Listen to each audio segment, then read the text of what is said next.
présenter les sorties que j'ai repérées pour le mois de septembre.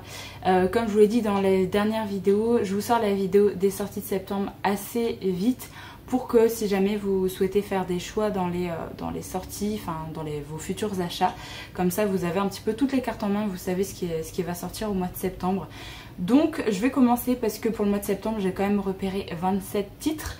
Mais je vais commencer avec un titre que j'avais oublié de vous présenter dans la vidéo sortie de fin août, parce qu'il sort le 31 août, donc bon, c'est quasiment le mois de septembre.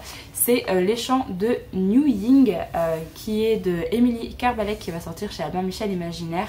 C'est un livre de SF où on a la planète New Ying qui a la spécificité de partager de nombreuses particularités avec la Terre d'il y a 3 milliards d'années. Brume, une scientifique, s'apprête à participer à la plus grande aventure jamais entreprise par l'humanité, rejoindre New Ying au terme d'un voyage spatial de 27 années. Que va-t-elle découvrir là-bas? Une civilisation extraterrestre ou une remise en cause totale de ses certitudes? Je suis assez curieuse de voir un petit peu ce titre, de voir ce que ça donne, parce qu'Émilie Carbalek, j'avais beaucoup aimé son précédent titre qui est Quitter le monde d'automne, que j'avais vraiment beaucoup aimé sa plume et les idées qu'elle avait mis dans ce titre-là. Donc je suis vraiment très curieuse de découvrir ce nouveau titre et j'aime beaucoup la couve. On passe ensuite au 1er septembre et là sort un format poche, c'est L'Orpheline de Foundling de Stacey Hall qui sort chez Pocket. On est à Londres en 1747, on va suivre Bess Bright qui est vendeuse sur le marché aux poissons de Billingsgate, qui voit se refermer derrière elle les grilles de l'orphelinat de l'hôpital de Foundling. La mort dans l'âme, elle y laisse Clara, son bébé. Un jour, elle s'en fait la promesse, elle viendra la chercher. 6 ans plus tard, ayant économisé chaque penny, elle retourne à l'orphelinat pour retrouver son enfant qu'elle n'a jamais oublié, mais on l'informe que sa fille n'y est plus depuis longtemps, réclamée jadis par une femme se faisant passer pour Bess. Pour découvrir qui lui a volé sa fille, il lui faudra passer la porte d'une grande maison bourgeoise de Bloomsbury, où une jeune veuve et sa fillette vivent recluses au milieu de lourds secrets. Ça me tente plutôt bien. Il me semble que Stacey Hall, c'est l'auteur des Sorcières de Pendle, si je dis pas de bêtises, que j'ai dans ma palle. En tout cas, ce titre-là me tente bien. Ça a l'air d'être un titre historique avec des secrets, avec des petits mystères comme ça. Franchement, ça a l'air chouette. Toujours au 1er septembre, il y a Retour à la Villa aux Étoffes, le tome 4 de Anne Jacobs qui va sortir chez 10-18. C'est un tome 4, je vais pas vous faire de résumé, mais on est là dans une saga historique familiale avec des secrets. On va parler de la guerre, on va suivre pas mal le domestique également dans cette saga. Pour l'instant, j'ai uniquement lu le 1er tome, moi, donc j'ai pas mal de retard au niveau des sorties poche de chez 10-18. Mais je suis contente que ça sorte déjà et j'adore les couvertures à chaque fois qu'ils sortent pour cette saga. Je vais vous présenter 2 sorties de manga. Le premier, c'est Love Mix Up, le tome 1 qui va sortir chez Akata. Je suis plutôt contente parce que moi j'avais regardé le drama et j'avais vraiment bien aimé, donc je suis contente que ça sort enfin en manga en français. On est sur du shoujo avec un côté LGBT où il y a pas mal d'humour également dans cette saga, donc je suis vraiment contente que ça sorte. Et ensuite il y a Léviathan, le tome 2, donc c'est une trilogie je crois de SF qui va sortir chez Kion, enfin qui sort chez Kion, donc c'est le tome 2 qui sort. J'ai pas lu le 1er tome, mais franchement la couverture du 1er tome m'avait vraiment donné envie. Et là vu que la suite commence à sortir, je me laisserai peut-être tenter pour découvrir cette saga parce que vraiment les dessins ont l'air absolument magnifiques. Je sais plus vraiment le résumé, je vous mettrai le résumé du 1er tome de toute façon sur la petite image, mais ça me tente vraiment bien. Je passe ensuite au 7 septembre, alors je suis désolée si c'est un petit peu rapide, mais il y a quand même pas mal de titres et j'ai pas envie que la vidéo soit non plus extrêmement longue. Il y a une sortie poche, c'est Aurora Squad de Amy Kaufman et Jay Christophe qui va sortir chez Casterman Poche. C'est plutôt chouette que cette saga sort enfin en poche. Moi j'avais lu uniquement le 1er tome et du coup je me dis que si elle commence à sortir en poche, je continuerai peut-être cette saga dans ce format là parce que j'aime plutôt bien à chaque fois le format poche. On est dans de la SF Young Adult avec pas mal d'humour. Alors j'ai oublié de renoter le résumé, mais pareil je vous mettrai le résumé sur la petite image si jamais vous voulez faire pause pour le lire. Mais j'avais plutôt bien aimé le 1er tome, je suis assez curieuse de connaître la suite. Il y avait surtout un personnage que j'ai beaucoup aimé. Bon, le personnage de Aurora m'avait beaucoup plu, mais un autre personnage également, donc j'attendrai peut-être un peu pour la sortie poche de la suite, mais en tout cas je suis contente que ça sorte enfin en poche pour que plus de gens puissent découvrir cette saga. Toujours le 7 septembre sort The Love Hypothesis de Ali Hazelwood qui va sortir chez Hauteville. C'est ici une comédie romantique qu'on voit absolument passer partout, sur TikTok notamment. On va suivre Olive qui est étudiante en 3e année de biologie qui ne croit absolument pas aux relations durables. Elle va finir par embrasser un inconnu qui n'est autre qu'un jeune professeur de Stanford et celui-ci va devoir prétendre être son petit ami. Je sais pas trop pourquoi c'est le cas, mais du coup ils vont devoir faire croire qu'ils sont en couple, je pense. Je l'ai vu tellement passer celui-là, c'est abusé à quel point il arrêtait pas de tourner sur TikTok, donc forcément ça m'intrigue un petit peu. Je sais pas si je me le prendrai directement grand format ou pas, mais je pense que j'attendrai la sortie poche parce que dans ma wishlist j'ai déjà mis pas mal de comédies romantiques qui me tentent bien, donc j'ai de quoi faire. Il y a également Vers le paradis de Anya Anagihara qui va sortir le 7 septembre et ça sort chez Grasset. C'est genre le livre que je pense que j'attendais le plus pour la sortie VF et je vais pas revenir, franchement je vous ai déjà dit pour les prix dans mon ancienne vidéo, mais là du coup quand j'ai vu qu'il était à 29 €, je suis un petit peu dégoûtée, on va pas se mentir, hein, que voilà, c'est un certain prix. Autant j'ai vraiment adoré Une vie comme les autres, mais du coup je suis pas sûre d'aimer quand même son prochain titre. Au niveau du résumé, ça me tente vraiment beaucoup, je suis quand même pas sûre de l'apprécier, et mettre 30 balles comme ça dans un roman, forcément on y réfléchit à 2 fois. Là j'ai pas noté le résumé complet, j'ai juste noté la dernière partie. C'est une maison de ville à Washington Square, 3 siècles, 3 destins. La maladie est le prix à payer pour s'en protéger, la droiture des puissants et celle des révolutionnaires, l'aspiration à trouver un paradis terrestre et la prise de conscience qu'il n'existe pas. Je me suis juste noté ça, sinon je vous ai noté le résumé sur la petite image que je vous ai passée. J'aime vraiment beaucoup sa plume, j'ai vraiment été touchée par sa plume dans Une vie comme les autres, donc je suis très curieuse de voir ce qu'elle peut proposer d'autre.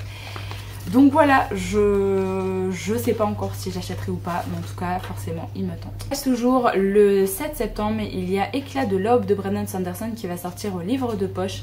C'est dans l'univers de Rochard, et alors j'ai vu que le livre de poche marquait que c'était un titre où on pouvait commencer à rentrer dans l'univers de Rochard avec celui-là, sauf que pas du tout en fait. Enfin, sur Goodreads c'est marqué que c'est un tome 3.5, donc c'est à lire après Justicière, parce qu'il y a un personnage qu'on suit qui est du coup dévoilé dans cette saga. Donc je vous conseille pas du tout de lire ce livre là si vous n'avez pas commencé l'univers de Rochard, donc donc La Voix des Rois, le livre des radieux et Justicière, et après normalement techniquement on doit lire celui-là, parce que vraiment sur Goodreads c'est marqué comme un tome 3.5. Donc voilà, j'ai pas lu le résumé parce que personnellement j'ai pas encore lu le tome 3 et j'avais pas envie de me spoiler, mais je suis très contente que ça sort quand même en français. Toujours à la même date sort Fable, l'aventurière des mers de Adrienne Young qui va sortir chez Rajo. C'est un premier tome de saga, et là j'ai vu que c'était l'édition collector à tirage limité qui va sortir. Je sais pas si le format basique sort en même temps ou pas, j'ai pas vu l'information, ou si jamais ça va sortir un peu plus tard. Donc c'est pour ça qu'il est à 23,90 et qu'il est pas moins cher. On va suivre Fable qui est fille du marchand le plus puissant des Goulets, près de la mer sans nom. Après la mort de sa mère, son père l'a abandonnée sur une île peuplée de voleurs où elle a dû se battre pour survivre. Fable n'a qu'un but, quitter l'île et rejoindre son père pour demander son héritage, une place dans sa flotte. Et on va suivre un petit peu toutes ses aventures pour arriver à son but. Donc voilà, c'est un titre que j'ai vu énormément passer, en plus c'est une histoire qui se passe en mer, donc forcément moi ça m'intrigue. Et ensuite une sortie poche, c'est La Bibliothèque des Bienheureux de Kelly Keys qui va sortir chez Hauteville. Ici on est plus dans du feel good, où on va suivre Lucie qui va quitter Paris à cause d'un drame familial et qui part s'installer à Saint-Malo où elle va transformer une grande demeure en auberge espagnole. C'est tout ce que j'ai noté, mais moi ça me suffit. J'avais déjà craqué un petit peu sur la couverture. J'aime beaucoup la couverture, je la trouve trop jolie. Et je suis contente que ça sort en poche si jamais vous voulez un petit feel good. Entre les romans peut-être creepy qu'on va se sortir pour la période d'Halloween, un petit feel good ça peut être chouette. Ensuite il y a le tome 3 de la saga Une enquête des sœurs Brontë qui va sortir chez Hauteville. Donc c'est une saga de Cozy Mystery qui du coup continue à être publiée. J'ai lu que le premier tome, et je ne sais pas encore si je continue à lire cette saga ou pas, parce que le premier tome avait été sympa mais sans plus. Vraiment c'est... Le contexte m'avait plu, mais en même temps j'étais pas hypée plus que ça non plus par par le style d'écriture, par l'enquête. Donc à voir si je continue ou pas, mais pour l'instant je sais pas pour ma part. Mais sachez que si jamais vous attendiez la sortie du tome 3, ben ça sort enfin au mois de septembre. Ensuite, je vais vous présenter 3 sorties de graphiques. Il y a le tome 7 de Solo Leveling de Dubu qui va sortir chez K-Books. C'est du shonen, moi j'adore cette saga. C'est enfin le tome 7 qui sort, donc je suis très contente. Ensuite, il y a Witch Watch, le premier tome qui va sortir chez Soleil Manga. J'ai complètement craqué sur la couverture. Vraiment, j'ai vu cette couve, je me suis dit, ça a l'air trop mignon. Et franchement ça a l'air. Apparemment on va suivre un lycéen qui a une force surhumaine et une jeune sorcière. Et le lycéen va avoir pour mission de protéger la sorcière. Donc ça a l'air d'être un shoujo avec une part fantastique. Mais clairement la couverture a tout fait pour moi. J'ai juste craqué dessus. Le dernier graphique que je voulais vous présenter, c'est White Blood, le tome 3 de Lim Lina qui sort chez Michel Lafon. Pareil, j'ai commencé cette saga donc j'attends cette suite. On est dans un manoir avec un côté surnaturel, avec la présence de vampires. Donc je suis très contente que la suite sort aussi. On passe enfin au 8 septembre. Il y a un livre chez Lumen qui sort, c'est Seul un monstre. Le premier tome d'une trilogie, si je dis pas de bêtises, de Vanessa Len. Je crois qu'on est plus dans du fantastique young adulte où apparemment il y a un monde magique qui est dissimulé au milieu du nôtre. Voyage dans le temps, famille rivale au pouvoir insoupçonné et âme sœur contrainte de s'affronter. J'ai juste noté ça parce que vous savez que les résumés de chez Lumen sont assez conséquents. Mais moi rien que ça, franchement ça m'a donné envie et j'adore la couverture. Franchement je la trouve vraiment magnifique. On a également le tome 2 de la saga Serpent and Dove, donc là Blood and Honey de Shelby Majurin qui sort chez De Saxus. Vous avez comme d'habitude les deux formats, reliés et brochés, qui vont sortir. Je vous fais pas le résumé parce que je suis actuellement en train de lire Serpent and Dove et donc je vous en reparlerai de toute façon très bientôt dans un update lecture. Mais je suis contente que la suite arrive parce que du coup si j'aime bien, la suite sera dispo dans pas longtemps. Et voilà, c'est juste de la fantasy young adulte ce que je suis en train de lire. Et pour l'instant c'est plutôt chouette, on parle de sorcière. Donc clairement si vous voulez lire cette saga pour le Puppy King Autumn Challenge, ce serait plutôt chouette. Le 14 septembre je me suis noté uniquement un seul livre, c'est Junji Ito, Histoire courte, qui va sortir chez Delcourt. Alors Junji Ito c'est un mangaka que j'avais très envie de découvrir, qui est spécialisé dans l'horreur et je sais pas trop vers quoi me lancer en premier. Il y a beaucoup de ces titres qui me tentent et là du coup j'ai vu qu'il y avait vraiment une sorte de compilation de petites histoires qui va sortir. Donc je sais pas si c'est bien de commencer par ça ou alors si c'est mieux de commencer par un de ces titres phares. Mais je me suis notée quand même parce que vu que je sais pas encore vers quoi me lancer. N'hésitez pas à me donner votre avis si jamais vous avez lu du Junji Ito, si jamais vous avez des titres que vous avez adorés ou pas. N'hésitez pas à me dire ça dans les commentaires. On passe ensuite au 15 septembre, il y a Une armée à moi seule de Anthony Gombrexel qui va sortir chez 404 éditions. C'est du fantastique young adulte et franchement... j'ai juste lu quelques phrases et ça m'a donné envie de découvrir ce titre-là. On va suivre Cléo, 19 ans, qui n'avait pas prévu en allant faire du babysitting qu'un tueur fantomatique la pourchasserait sur le trajet du retour, ni qu'elle serait sauvée par 3 personnes, une fille de 10 ans avec un masque de dino et un fusil, une quadra taciturne et une vieille femme malveillante aux mains recouvertes de bandelettes égyptiennes. 3 personnes qui pourraient être ses sosies.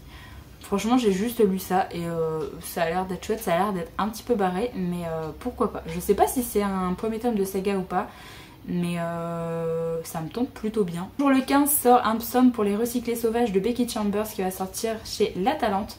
C'est une sorte de nouvelle dans un univers, je sais pas trop comment le classer, je pense que ce sera plus dans un univers de SF. Où on a, alors j'ai noté une petite phrase parce que pareil le livre est assez court donc je voulais pas forcément relire le résumé. On nous dit que c'est la vision optimiste d'un monde fertile et beau qui s'est reconstruit après avoir frôlé la catastrophe. Voilà, j'ai uniquement noté ça. Moi Becky Chambers j'ai lu uniquement l'espace d'un an et j'attendais la suite qui sort en poche normalement parce que je l'ai lu quand c'est sorti en poche et le livret de poche et on n'a jamais eu la suite qui est sortie dans ce format là, donc je suis assez triste. Mais il y a pas mal de ces petites nouvelles. Il y a Apprenti par bonheur que j'aimerais bien découvrir aussi. Celui-là je sais pas si ça pourrait me plaire ou pas, mais j'ai vu de bons avis. Il y a déjà pas mal de personnes qui l'avaient reçu en SP pendant les vacances et j'ai vu de bons avis de passer dessus, donc Donc on verra, peut-être que je me laisserai tenter. Je passe ensuite au 21 septembre et je me suis noté 2 sorties poche. Le premier c'est l'Antidote mortel, le tome 1 de Cassandre Lambert, qui est de la fantasy young adulte. Et je me suis juste noté qu'on va suivre 3 ados, 3 destins liés par leur désir de rébellion et de vengeance. Je l'avais vu passer quand même assez régulièrement sur Insta, notamment celui-là, avec pas mal de bons avis, donc je me suis noté sa sortie poche. Et il y a également My Korean Lover, le tome 1 de Mode Parent, qui va sortir également chez le livre de poche. Et là j'ai juste noté qu'on est dans de la romance young adulte. Voilà, contemporain romance, je crois, young adulte. Voilà, je crois que c'est une trilogie, si je dis pas de bêtises. Donc pourquoi pas. Le 22 septembre sort Chasseur de flammes de Hafsa Faisal chez De Saxus. Il me semble que c'est une duologie et qu'on part dans de la fantaisie orientale. Je suis pas sûre pour la fantaisie orientale. C'est de la fantaisie, mais je sais pas si, vu du résumé, ça part dans de la fantaisie orientale ou pas.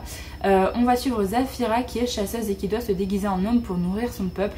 Et on va également suivre Nassir qui est prince de la mort, fils du sultan, qui assassine ceux qui sont assez stupides pour défier son père. Et ces deux vont devoir partir en quête d'un artefact qui permettrait de restaurer la magie dans le royaume. Sauf que Nassir a une mission supplémentaire, tuer Zafira. Donc voilà, j'en sais pas plus. Je l'avais vu beaucoup passer, notamment sur les chaînes anglophones que je suis, et ça m'intrigue vraiment bien. Je suis vraiment curieuse de découvrir cette saga, parce que ça fait un petit moment que je voulais que ce soit publié en français, donc je suis contente que ça le soit enfin. Bon, on commence à bien avancer, hein. Il reste plus beaucoup de titres à vous présenter. Le 23 septembre, je me suis noté Made in Abyss, le tome 10, qui normalement sort chez Ototo, donc c'est de Akihito Tsukushi. Moi c'est une saga que j'aime vraiment beaucoup, et je leur ai demandé sur Insta si jamais ça sortait enfin, parce que ça avait été annoncé en début d'année, ça avait été repoussé et on n'avait plus de date. Et là normalement ça sort au mois de septembre le 23, donc je croise les doigts pour que ce soit le cas. Le 27 septembre sort Un tourbillon de sable et de cendres de Amy Harmon, qui sort chez Charleston. Au niveau du résumé, je me suis juste noté qu'on a la Seconde Guerre mondiale au cœur des institutions religieuses italiennes. C'est plus pour le fait que ce soit Amy Harmon que je me suis noté ça, parce que pour l'instant j'attendrai de voir des avis un petit peu d'autres personnes.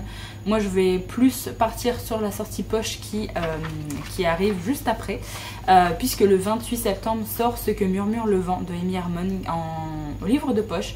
Je suis assez étonnée que ça sort pas chez Charleston Poche, mais apparemment ça sort au livre de poche. Donc voilà, et j'avais vu passer que pas mal de personnes disaient que ce titre-là ressemblait un petit peu à Outlander, parce qu'on avait une double temporalité, on avait du voyage dans le passé, si j'ai pas de bêtises. Je me suis juste renoté ça parce que j'ai plus envie de relire le résumé, parce que c'est un titre qui me tente vraiment bien, et Amy Harmon, je suis très curieuse de la découvrir dans un genre un petit peu historique. Le dernier titre que je voulais vous présenter, ça sort également le 28 septembre, et c'est Le sang de la cité, capitale du sud, volume 1, La tour de garde, tome 1, de Guillaume Chamanadjian, qui sort enfin au livre de poche, et je suis vraiment contente que ça sort en format poche, parce que j'ai très envie de découvrir cette saga. On l'a vu absolument passer partout, notamment sur Insta. Il y a beaucoup de personnes que je suis qui ont lu cette saga et qui ont vraiment adoré, donc je suis vraiment curieuse de voir un petit peu ce que ça donne. Je sais juste que c'est de la fantaisie, mais pareil, j'ai plus envie de lire le résumé, parce que je compte le lire vraiment, parce que c'est un titre qui me tente beaucoup. Voilà un petit peu pour tous les titres que j'ai repérés pour le mois de septembre. Ça fait quand même pas mal de titres. Si jamais vous avez repéré d'autres choses pour le mois de septembre, n'hésitez pas à me dire ça dans les commentaires. Ça va être assez compliqué de faire un petit peu son choix dans les achats, parce qu'il y a pas mal de beaux titres qui sortent au mois de septembre. Les sorties reprennent vraiment bien. Donc voilà, j'espère en tout cas que la vidéo vous a plu, vous a peut-être permis de découvrir certaines sorties. Je vous remercie du coup d'avoir regardé la vidéo jusqu'au bout. Je vous retrouve très bientôt pour une prochaine, donc en attendant, prenez soin de vous.